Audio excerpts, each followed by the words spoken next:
Yo, what's going on, guys? Today I'm going to show you how to use the Tamriel Trade Center add-on to make as much money as you can on the auction house or the guild trader, whatever you want to call it. So first thing I learned that I didn't know about before is that you don't have to physically walk to a guild trader that that's located in in the exact city that your guild trader is supposed to be.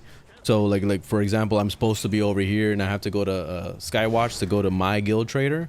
You don't have to do that. You can literally just go to any bank, and then right in the bank you'll see guild store. You just go right into that. If you haven't downloaded the Tamriel Trade Center app, definitely recommend you do that, or the add-on rather. I made a video previously. It's the how to make mad money in Elder Scrolls Online.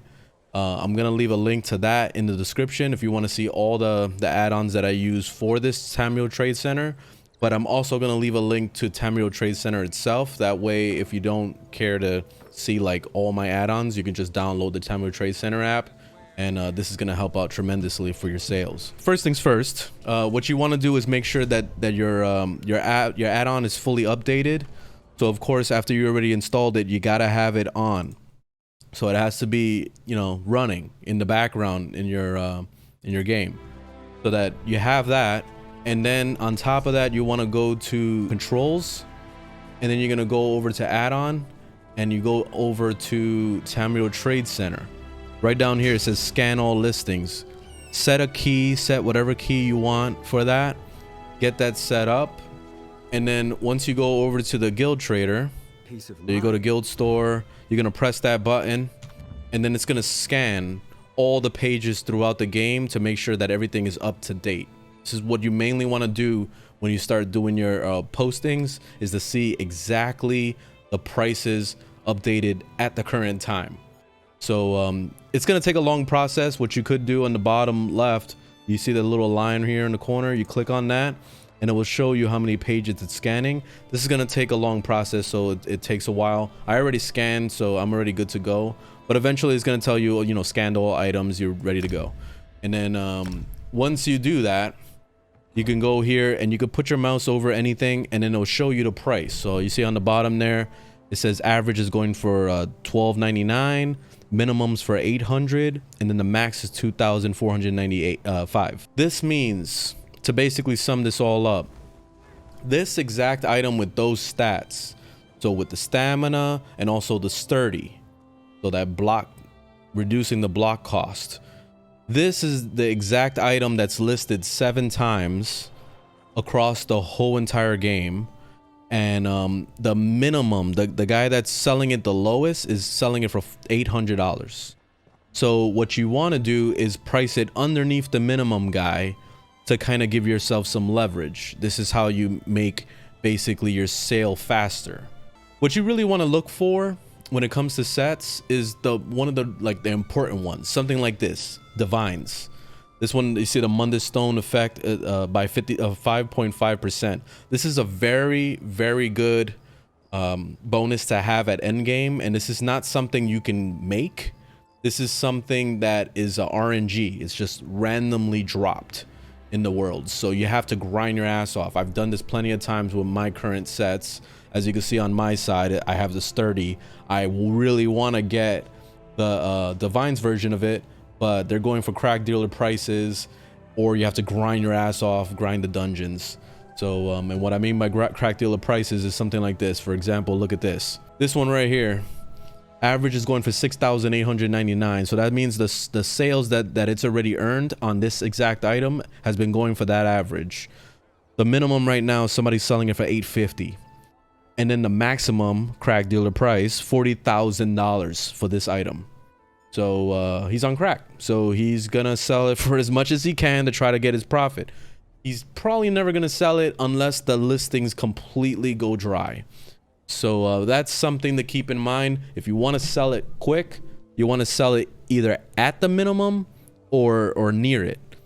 So what you could do to double check this is you can go like this. Since the prices are just so sporadic, you see how it jumps from 800 to 6,000? That means somebody was desperate and trying to make a quick little buck.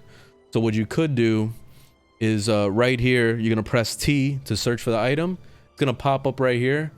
Just double click if you want, or you can hold control, press A, it will highlight everything. Still hold control and press C to copy. And then you're gonna go over to the Tamriel Trade Center, and then you're gonna type that in. So you're just gonna paste it, control V, and there you go. You just press enter. Actually, what you're gonna do is search for that set. So basically, what's that set called? I'm only looking at the bonus. So impenetrable. That's the critical resistance one. So I'm gonna look up impenetrable on here. Here's impenetrable. I'm gonna go ahead and search. I'm not gonna be specific with it, so I'm just gonna leave it at that. All right, so here's some pricing. I'm gonna filter it for the lowest price. So I'm gonna click on price, and here we go. So as far as listings go, there's 2 pages worth of this item in particular. They're different shades, so that means the purple version of it, you know, since I have that one, it's worth a little bit more than the blue. So you don't want to really undercut, but at the same time, there are people that don't mind the blue and they would just get it and probably upgrade it later. So that's something to keep in mind. You see how this one's green? You could easily upgrade that to a blue, no problem. The materials are so easy to get. So this guy's selling it for $325. Somebody probably already snatched it up. It was 2 hours ago. So if you look at your minimums over here, you're basically, it says minimum 850. So I could get away with selling it for 850, and the reason why it priced that low is because look, this guy right here, he never sold it. It's probably still on the market right now. This guy sold it for 250, and that was probably the minimum price of what the trader automatically gives you. So he lost out.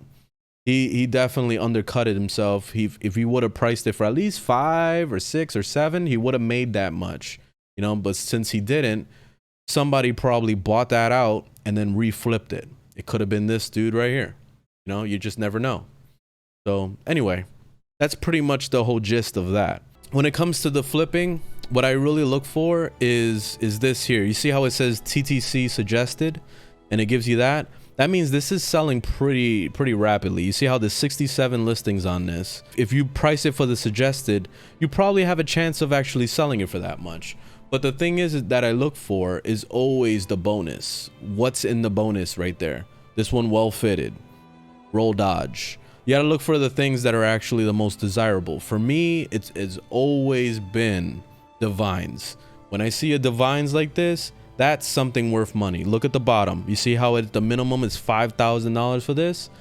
That's the reason why, because divines is a very rare thing to get and very desirable at endgame. These are the things you really got to watch out for. If you get a divine piece, keep it, because that could be worth money.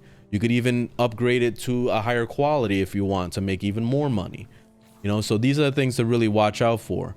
I look at the minimums and I say, okay, this one's worth 5,000 on the market. So what I could do is I could sell this and I'll put it for 4,000. All right, let's put it for 4,000. Boom, we'll list it like that. If I see an item is minimum 1,000, like this one, this necropotence one, which I call necropace all the time, and I know it probably annoys people, but I like calling it that. It's more fun for me. Minimum 1,000. When it's less than $2,000, I usually just decompose it, like I break it apart for materials. Really don't care to sell it. That way I can kind of level up my stuff, and at the same time it doesn't really matter. You see how like some of these don't even have a listing? If it doesn't have a listing, that means you could be the first one to be posting it. It's a divine, so this one is special. So I'm gonna go ahead and I'm gonna charge, let's see, divines usually go for about 5,000. I could be a crackhead and post it for $20,000 right now if I wanted to, since this is the only one in stock. There's no one posting this. So I could literally get away with murder right now. But I'm gonna go ahead and I'm gonna post it for 10,000. So let's try that. So there we go. There's a divine piece for $10,000 out there. Let's look it up. So I'm gonna go ahead and let's see. So I'm gonna search this up. Boom. And then I'm gonna search the Tamriel Trade Center for my own thing that I put up just now. Divines. Search. Nope, it's not updating. But you see how many there are on the market? This guy's selling for 3,500. So me selling it for 10,000 was probably a lot, but then again, this was 3 days ago. So it's maybe not even in stock anymore, this one. So that's a good thing to actually have the website open too. That way you can kind of understand what's going on. As far as my pricing of $10,000, what I could do in the future, let's say like 3 or 4 days from now, which I'm not desperate to make money. So I'll leave it on there. If it doesn't sell in about 5 days, I'll take it down. So like I'll go to my listings and I'll say, okay, like, look, this has been a while already. 26 has never sold. I'll take it down and then I'll probably just decompose it, because you see how I charge $500 for this thing? Suggested pricing is the 500. Minimum is 403 right now. So that means somebody is there's probably a bunch of people actually undercutting my price. So that means other people are going to be seen before I am. You got to look at it as supply and demand. It's just like in real life. So if there's too much supply and there's not enough demand, you're not going to sell it. So that's pretty much how you got to gauge it. So when you're looking at these things, you got to look at how many are listed. This one right here, this staff, I had 2 of these staffs. I sold one already for the same price, $7,000. So see how my listing is minimum 7,000, max 7. That's because there's 2 listings on there and the other person is selling it for the same exact price, most likely. So that means, you know, what I could do in a few days, let's say 4 or 5 days from now, I could check back, see if maybe I need to lower my price a bit to compete, and just kind of gauge it like that. So this is pretty much how you play the marketing game right here. Is you just got to kind of figure out what are you willing to lose, even though most times you find these items for free. If you've seen my previous video, you're just running around opening treasure chests, and if you get something like this, you're just gonna flip it, which costs you literally time. That's it. It didn't cost you no money. You could also go on the auction house and try to buy people's stuff. So if you see somebody selling a divine piece for $200 like that other guy, you could take advantage of that, buy it, and flip it yourself. You know, so that's basically the flip game right there. You could do that all day long if you wanted to. So keep that in mind. But anyway, hope this video was helpful. Leave a thumbs up if you liked the video, thumbs down if you didn't. Leave a comment below if you have any questions for me. And yeah, have a good one. Thanks for watching.